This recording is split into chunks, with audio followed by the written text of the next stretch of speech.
आज का दिन सुबह से काफ़ी अच्छा जा रहा था और मैं काफ़ी खुश था। मेरे टारगेट्स ऑलमोस्ट कंप्लीट होने ही वाले थे और 1-2 घंटे का काम बचा था। बट अनफॉर्चुनेटली किस्मत को ये मंजूर नहीं था। ठीक 7:38 पर मैंने अपने मेल्स चेक किए। रिसेंटली जेई सिंप्लीफाइड सब्जेक्ट के चैनल पे मैंने एक पोस्ट डाली थी जहाँ पर मैंने स्टूडेंट से कहा कि आज तक जो बेस्ट क्वेश्चन तुमने अपनी ज़िंदगी में ट्राई किया है वो मुझे ईमेल करो। And I was shocked to see कि मेरे पास 15 से 20 बहुत ही प्यारे क्वेश्चंस के ईमेल आए थे, जिसमें से एक को मैंने गलती से खोल लिया। और इससे भी बड़ी गलती थी मैंने उस सवाल को ट्राई करना शुरू किया, और उससे भी बड़ी गलती थी कि मैंने उस सवाल को ईगो पे ले लिया। और इसके बाद जो हुआ वो सुनने लायक है। तो इस सवाल को सॉल्व करने के मेरे दिमाग में सिर्फ 3 तरीके आए। पहला तरीका, अगर तुमने इस तरह के पोलिनोमियल्स वाले क्वेश्चन कभी सॉल्व किए हो तो पोलिनोमियल्स होते हैं उनको डिफरेंशिएट करके अपन चेक करते हैं और एक पर्टिकुलर एक्स की वैल्यू के बाद वो आते हैं हमेशा इंक्रीजिंग आता है या हमेशा डिक्रीजिंग, उसके बेस पे हम ट्रेंड चेक करके अपना आंसर ले आते हैं। ये मेरे दिमाग में आया पहला तरीका। दूसरा तरीका मेरे दिमाग में आया कि क्यों ना इसको ईजीपी कंसीडर करके इसका सम निकालने की कोशिश की जाए, जहाँ पर अपन कॉमन रेशियो 1/x मान सकते हैं और हमें पता है किस तरह से ये इंक्रीज़ हो रही है, और ओवरऑल सम निकाल के में भी डिफरेंशिएट करके कुछ आ जाए। तीसरा तरीका मेरे दिमाग में आया कि क्यों ना यहाँ से एक्स के टर्म दो के पेयर में कॉमन लिए जाए और पैटर्न को ऑब्जर्व किया जाए कि किसी एक पर्टिकुलर वैल्यू के बाद ये बढ़ रहा है और किसी एक पर्टिकुलर वैल्यू के बाद ये घट रहा है, और उस पैटर्न के बेस पे कुछ डिड्यूस किया जाए। दिक्कत सारी इस बात की थी कि कौन से तरीके के साथ पहले आगे बढ़ूँ। समय कम था और दिन के बाकी टारगेट्स भी पूरे करने थे। इस सवाल को ट्राई करना मैंने अपने शेड्यूल में डाला भी नहीं था, पर अब मैं फंस चुका था। मैं ये बात जानता था कि जब तक ये सॉल्व नहीं होगा तब तक मैं तो यहाँ से हिलने नहीं वाला। पर वेट, अभी भी हमें पता नहीं चला है कि हमें कौन से तरीके के साथ आगे बढ़ना है। एजीपी वाला तरीका कैलकुलेटिव है, पूरा सम निकाल दिया और फिर आंसर नहीं आया तो बहुत बुरा फंसूंगा। अब बचे मेरे पास 2 तरीके, पहला ट्रेंड चेकिंग, दूसरा dy/dx चेकिंग। ट्रेंड चेकिंग वाला तरीका काफ़ी इंट्यूटिव है, अगर आना हो तो जल्दी आ जाएगा वरना बुरा फंसूंगा।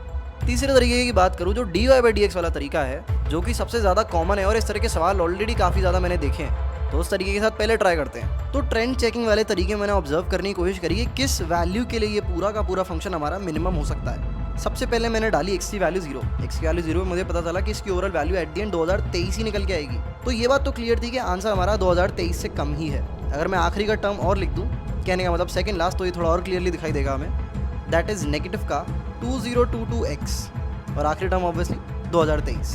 बेसिकली x की वैल्यू 0 डालने पे ये पूरी सीरीज एलिमिनेट हो जाती है और आंसर या तो 2023 है या 2023 से कम, क्योंकि हमें मिनिमम वैल्यू निकालनी है। इसका मतलब ये एक्सप्रेशन किस x की वैल्यू के लिए लीस्ट होता है ये मुझे फाइंड आउट करना है। मैंने अलग अलग वैल्यूज डाल के चेक किया। मैंने कहा कोई भी पहले नेगेटिव वैल्यू डाल के देखता हूँ, तो नेगेटिव वैल्यू के लिए ये हमारा पॉजिटिव होगा और ये भी हमारा पॉजिटिव हो जाएगा और ये भी हमारा पॉजिटिव हो जाएगा और ये भी हमारा पॉजिटिव हो जाएगा। तो यहाँ से ये बात तो क्लियर थी कि x की वैल्यू अगर मैं कोई भी नेगेटिव डालता हूँ तो आंसर हमारा 2023 से ज़्यादा ही आना है। तो सारे के सारे नेगेटिव नंबर्स तो हमारे एलिमिनेट हो चुके हैं। थोड़ा और ऑब्जर्व करने पर मैंने सोचा कि ऐसी x की कौन सी पॉजिटिव वैल्यू है जिसके बाद ये सर्टेनली फंक्शन हमारा बढ़ ही रहा है। तो मैंने रैंडमली x की वैल्यू 2 डाली और 2 पर मुझे जानने को मिला कि अगर मैं इस पार्ट में से ये x की पावर 2021 कॉमन निकाल लेता हूँ तो ये मेरा बन जाएगा x-2। सेम चीज़ अगर मैं बार बार रिपीट करता जाऊँ तो मेरा एक्सप्रेशन देखने में कुछ इस प्रकार का बन जाएगा। और अगर हम यहाँ पर ऑब्जर्व करें तो x की वैल्यू 2 के लिए ये वाला टर्म हमारा 0 हो जाएगा, ये हमारा पॉजिटिव रहेगा और ये x की बड़ी पावर तो एनीवे पॉजिटिव है, ये भी पॉजिटिव रहेगी और ये भी हमारा पॉजिटिव ही रहेगा और आगे के सारे टर्म्स पॉजिटिव ही मिलेंगे हमें। तो यहाँ से ये बात भी क्लियर हो गई थी कि x की वैल्यू 2 पर ये पूरा एक्सप्रेशन हमारा पॉजिटिव ही है, बिकॉज पेयर बाय पेयर मैंने चेक किया तो सारे के सारे पेयर्स पॉजिटिव ही आ रहे हैं। तो यहाँ से ये बात भी क्लियर हो चुकी थी कि आंसर हमारा 0 और 2 के बीच में ही है। मतलब 0 और 2 के बीच में ही फंक्शन कहीं ना कहीं अपना मिनिमम अटेन करता है। पर कैसे बताऊँ मैं ये चीज़, बहुत ही कंफ्यूज था, कोई नंबर मुझे एग्जैक्ट मिल नहीं रहा था। और फिर मेरी नज़र पड़ी AGP वाले तरीके पे। क्यों ना इस सीरीज़ का सम निकाल लिया जाए। मैं जानता हूँ इसका कॉमन रेशियो -1/x है। AGP का तरीका हम जानते हैं, s लिखा होता है, उसमें s मल्टीप्लाइड बाय 1/x करेंगे अपन और एक टर्म खिसका के लिखेंगे, सारी काटा पीटी करेंगे, वहाँ से AGP का सम आ जाएगा। ये करते करते मुझे 15-20 मिनट लग जाएंगे और मेरे डेफिनेटली आज के टारगेट्स पूरे नहीं हो पाएंगे। और गलती से भी अगर इसके थ्रू आंसर नहीं आया तो I am dead for sure. यार अगर AGP वाले मेथड से इस सवाल का आंसर आ भी जाता है तो ये एक जस्ट अनदर कैलकुलेटिव क्वेश्चन बन के रह जाएगा। कैलकुलेशन करी, फंक्शन की फाइनल वैल्यू निकाली, डिफरेंशिएट किया और मैक्सिमम मैंने फाइंड कर लिया। मतलब अगर ऐसे आंसर आ भी गया तो समय लगेगा, पर ये कोई खास आंसर नहीं रहा, इसमें हमने कोई यूनिक पैटर्न डिडक्ट नहीं किया। ऐसे में मैं बहुत ज़्यादा कंफ्यूज हूँ। और तुम्हारा क्या कहना है, क्या मुझे क्रिएटिविटी चूज़ करनी चाहिए या फिर calculation?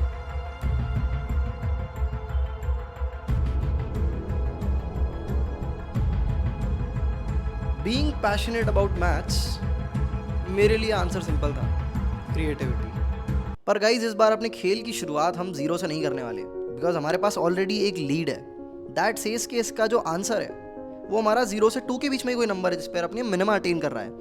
That is a value जहाँ पर ये 2023 से बहुत ज़्यादा कम हो जाएगा। ये जानते हुए मैंने अलग अलग वैल्यूज़ पे इस फंक्शन की साइन चेकिंग ट्राई करी। मैंने 0.2 पे चेक करी, 0.5 पे चेक करी, 1.2 पे चेक करी, 1.5 पे चेक करी, पैटर्न्स बना के कि किसी पे पता चल जाए कि किसी पे नेगेटिव आ रहा है, किस पे पॉजिटिव आ रहा है, बट मुझे कुछ खास जानने को नहीं मिला। ये सब ट्राई करने के बाद मैंने इस डेटा को, जो इकलौती लीड मुझे अभी तक इस केस में मिली है, मैंने ध्यान से देखा और मेरा ध्यान गया कि इसके बीच में एक नंबर होता है 1, क्यों ना उस पर चेक किया जाए। जब मैंने 1 पर इस पूरे फंक्शन की वैल्यू निकालने की कोशिश करी तो वो मेरी बराबर आई 1012। मैंने कहा हाँ यार, ये हमारा 2023 से काफ़ी कम है, पर मैं ऐसे ही नहीं बोल सकता कि ये आंसर है। तो फिर मैंने सोचा क्यों ना एक बार 1 पर मैं इसका dy/dx चेक कर लूँ, और मैंने इस फंक्शन को तुरंत डिफरेंशिएट किया। डिफरेंशिएट करने पे अगेन वही एक्सप्रेशन आया जो हम शुरू में लाए थे, जो कि हमारा देखने में कुछ ऐसा था। अब x की वैल्यू अपने को डायरेक्टली 1 डालनी है, तो अल्टीमेटली जो हमारे पास सीरीज बनती है हमारी देखने में कुछ ऐसी होती। और फिर अल्टीमेटली मुझे चेक करना था कि क्या x की वैल्यू पे ये हमारा 0 के बराबर आएगा या नहीं। जाहिर सी बात है, मैंने इसका जनरल टर्म फॉर्म करने की कोशिश करी, जो कि देखने में हमारा कुछ ऐसा आ जाएगा, r multiplied by 2023 minus r multiplied by 1 की पावर r प्लस 1, माफ़ करना यहाँ पर -1 आएगा। और ऑब्वियसली यहाँ पर एक समीशन लगा देंगे और r की वैल्यू हम डालेंगे 1 से लेके 2022 तक। मैंने जनरल टर्म बिल्कुल सही डिड्यूस किया था। अब मुझे इसकी वैल्यू एक्चुअली में कैलकुलेट करनी थी कि क्या आएगी। इसमें मैंने सोचा कि पॉजिटिव और नेगेटिव वाले टर्म्स अलग अलग लिख लूँ, बट वहाँ से मुझे लगा लंबा जाएगा। यहाँ से मैं थोड़ा सा हताश हुआ कि आगे जाऊँ भी या नहीं। क्या पता इसको सॉल्व करने का कोई और तरीका है, क्या पता AGP से ही सॉल्व होना है। बट मैंने थोड़ा पेशेंस रखा और धीरे धीरे करके आगे बढ़ा। मैंने कहा इसको सॉल्व करने से पहले इस सीरीज़ को अच्छे से ऑब्जर्व कर लेते हैं। और जब मैंने इसे ऑब्जर्व किया तो एक खुशी की किरण मेरे अंदर से निकली, क्योंकि मुझे एक पैटर्न नज़र आ चुका था, जो कि इस सवाल में हमारी दूसरी लीड होने वाली है और आखिरी भी। अगर तुम ध्यान से देखो तो ये सीरीज़ जिस टर्म पे ख़त्म हो रही है उसी टर्म पे शुरू हो रही है, और इसमें हमारे in total even number of terms हैं।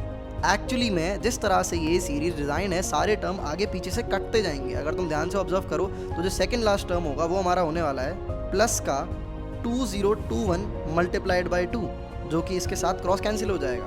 तो बेसिकली ये सीरीज़ जो है कुछ इस तरह से डिज़ाइंड है कि इसका नेट सम हमारा एट द एंड 0 ही निकल के आता है। हमें अगली लीड मिल चुकी थी कि f'(1) जो है हमारा 0 के बराबर है, यानी कि यहाँ पर इस सवाल का एक एक्सट्रीमा है, और वो एक्सट्रीमा मिनिमा हो सकता है। ये अपन f'(x) डाल के चेक कर लेते हैं। मैं काफ़ी खुश हुआ। मैं सर्टेन हो चुका था कि इसका आंसर 1012 ही है। पर अगर तुम ध्यान से देखोगे तो कहानी अभी तक ख़त्म नहीं हुई है। इस क्वेश्चन में हमने कैलकुलेट कर लिया कि x = 1 पे इस फंक्शन का एक मिनिमा आएगा, और अगर हम f'(x) कैलकुलेट करें तो उसमें हम चेक भी कर सकते हैं, उसका साइन पॉजिटिव आएगा, अकॉर्डिंगली मिनिमा हो जाएगा, which is not a big deal. But doubt की बात ये है कि हम ये कैसे कह सकते हैं कि यही इस फंक्शन का ग्लोबल मिनिमा होगा। पर क्योंकि ये करते करते ऑलरेडी मुझे 20 से 25 मिनट हो गए थे और मुझे दिन के बाकी सारे टारगेट्स भी पूरे करने थे, जो कि मैं इवेंचुअली नहीं कर पाया बिकॉज इस वीडियो को एडिट करने में मुझे 2 से 3 घंटे लग गए। तो मैंने सोचा क्यों ना कि कुछ काम तुम्हें भी दे दिया जाए। तो कमेंट्स में तुम्हें मुझे ये प्रूव करके बताना है कि क्यों इस फंक्शन का ग्लोबल मिनिमा भी यही होगा। अब तुम्हारी बारी।